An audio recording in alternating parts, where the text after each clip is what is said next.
Inis, tá muide goil duna ceacht Tíreolaíochta inis. Agus tá muide goil lé an difriocht idir agus gaoth, difriocht atrab. Inis breanna muide ar gruinneogan seo dús. Feic muid gwyl in seogus gwylte ó hua in seo. Feic muid freisin gwyl go leor línte a goil trasna bailsefa is línte dawn lehid i'r sin. Agus tá ceann gwyl timp lár na crunne in seo, ma cinnte gwyl sa go binne on bhean thiorcail. Meán thiorcail in sin. Agus ré mar héimmuid ó hua ón meán thiorcail, tá an tair a fáil níos fuire, agus du réir mar héimmuid ó dheas ón meán thiorcail, tá an tair a fáil níos fuire chomá. Nis, céir is an?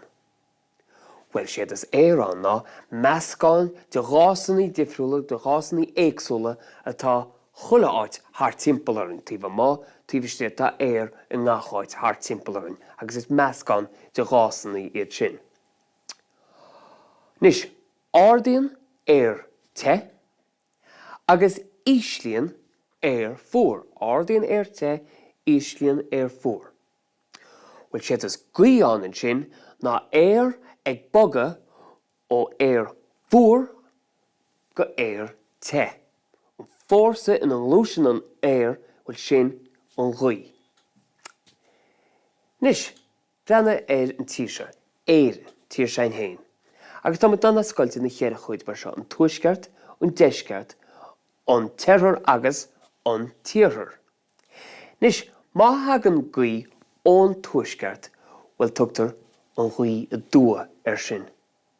Má hagan gaoth ón deisceart bhfuil tugtar an gaoth neas sin. Ón tEarrach tugtar an gaoth nair agus ón tEarrach bhfuil sin an gaoth iníor. Dua, neas, nair agus iníor. Nis, dan muid an gaoth neas. Well, is he atá an, is te gaoth he atá ag boga ó ghaon lehad íseal go dawn lehad níos airde. Ma bheanna muid gruinneogan seo ríist, feic muid dawn lehad níos ísle, hís seo, agus boga suas I dro dawn lehad níos airde. Wel sin an gaoth neas, teacht níos ón deisceart mar sin.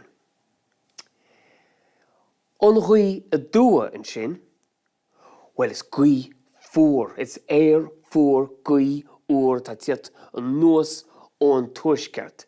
An gaoth dua, agus tagann sin nuas in tro seo, agus is gaoth úr atá an sin.